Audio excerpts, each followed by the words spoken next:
દોસ્તો નમસ્કાર. આપણે આજે વાત કરીશું એઆઈ ની ગ્રંથાલયો પર અસર.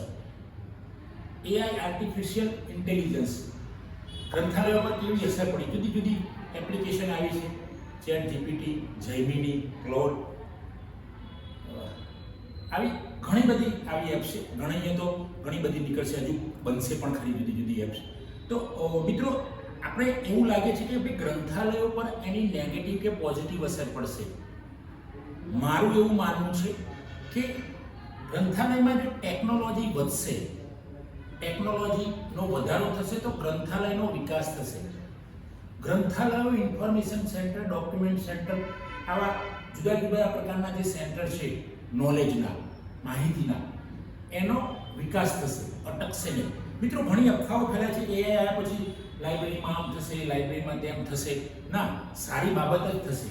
કદાચ હું તો એવું માનું છું કે લાઇબ્રેરિયન વધુ મજબૂત બનશે, પણ એ માટે લાઇબ્રેરીને વધુ મજબૂત બનવા માટે એઆઈના યુગમાં એને એઆઈથી અવગત થવું પડશે.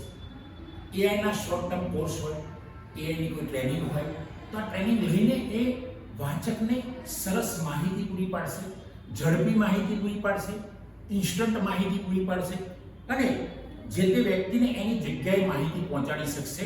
એઆઈના યુગના એઆઈ આવવાથી તો ઘણો બધો ફાયદો રહેશે. કારણ કે ટેકનોલોજી, ભગવાન કૃષ્ણએ પણ ગીતામાં કહ્યું છે કે પરિવર્તનશીલતા એ સંસારનો નિયમ છે. પરિવર્તનશીલતા થવાની, એઆઈના પછી પણ કંઈક આવશે. એ આપણને અત્યારે ખબર નથી, પણ કંઈક નવી ટેકનોલોજી બદલાશે, આવશે. આજનો યુગ જ ટેકનોલોજીનો છે, એટલે એઆઈ તો આવશે. એઆઈ સિવાય તમે જોશો તો વર્ષો પછી કંઈક બીજું બદલાતું રહેશે. તો આવા સમયમાં તમે એઆઈના યુગમાં લાઇબ્રેરી પર મારું એવું માનવું છે કે નેગેટિવ અસર બહુ નહીં પડે.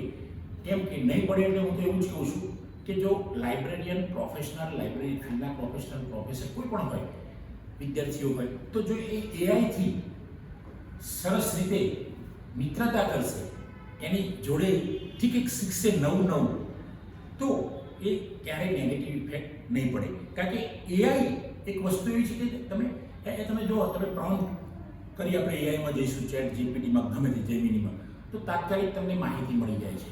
તો એ માહિતી મળી, પણ માહિતીનો સદુપયોગ કેવી રીતે કરવો, વાચકને માહિતી કેવી રીતે આપવી, આ પણ બહુ અગત્યની વસ્તુ છે.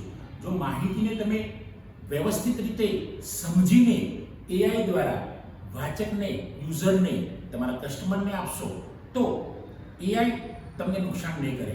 કારણ કે ભૂતકાળમાં બધી જુદી જુદી અફવાઓ હતી કે ભાઈ 2012માં પૃથ્વીનો નાશ થશે, એવી અફવાઓ હતી. એના પર એક ફિલ્મ પણ બનેલી. મિત્રો, આજે આપણે 2026માં છીએ. ક્યાં તમે જોયું કે ભાઈ પૃથ્વીનો નાશ થઈ ગયો, આવું થયું? અફવા વસ્તુ અલગ છે, વાસ્તવિકતા અલગ છે. ટેકનોલોજીએ લાઇબ્રેરીને હંમેશા સપોર્ટ કર્યો છે. કારણ કે વર્ષો પહેલાં અમે ભણતા હતા એ વખતે લગભગ કોઈ લાઇબ્રેરી મેનેજમેન્ટ અથવા તો ડિજિટાઇઝેશનના સોફ્ટવેર ખૂબ ઓછા હતા. અત્યારે તો બહુ સોફ્ટવેર આવી ગયા છે, ઓપન એક્સેસ પણ સોફ્ટવેર આવી ગયા છે, ઘણા સોફ્ટવેર. પણ તમે જુઓ કે લાઇબ્રેરીની અંદર લાઇબ્રેરીના સોફ્ટવેર આવવાથી, ટેકનોલોજી આવવાથી લાઇબ્રેરીનો વિકાસ થયો હશે. લાઇબ્રેરીનો વિકાસ સમજાયો હશે એવું નહીં હોય.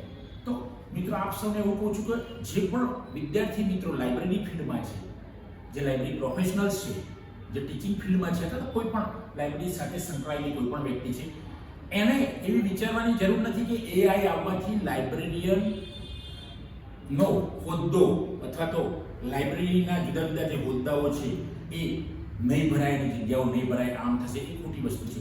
કારણ કે આ વસ્તુ તો પરિવર્તનશીલતા તો રહેવાની, એટલે એનો મતલબ એવું નહીં, ઉલટાનો તો ફાયદો રહેશે કે ભાઈ જો લાઇબ્રેરિયન અથવા તો સ્ટુડન્ટ લાઇબ્રેરી ફિલ્ડનો એઆઈથી અવગત હશે, એનાથી બરાબર પરિચિત થઈ જશે, તો એ તો બહુ સરસ મોટી વસ્તુ છે. એટલે એઆઈને લાઇબ્રેરી સાથે જોડવું પડશે, ગ્રંથાલયો સાથે જોડવું પડશે. લાઇબ્રેરી ફિલ્ડમાં જે પણ વ્યક્તિઓ છે એમણે પણ એઆઈ શીખવું પડશે. જેમ સમય બદલાય એમ આપણે બદલાવવું પડશે. બદલાઈશું તો એઆઈ લાઇબ્રેરીને જબરજસ્ત સપોર્ટ કરશે, એમાં શંકાની કોઈ સ્થાન નથી. તો મિત્રો, એઆઈ અને ગ્રંથાલયનો મેળ કરો, અને આ મેળ કર્યા પછી તમે એવું તમને લાગશે કે નહીં, એઆઈ તો ખૂબ ઉપયોગી છે, એઆઈ તો માહિતી આપવા માટે પણ ખૂબ ઉપયોગી છે, એ પ્રોમ્પ્ટ પણ છે. તો મિત્રો, આપ એઆઈથી અવગત થાવ એવી આપ સૌને વિનંતી છે. જય હિન્દ, જય ભારત.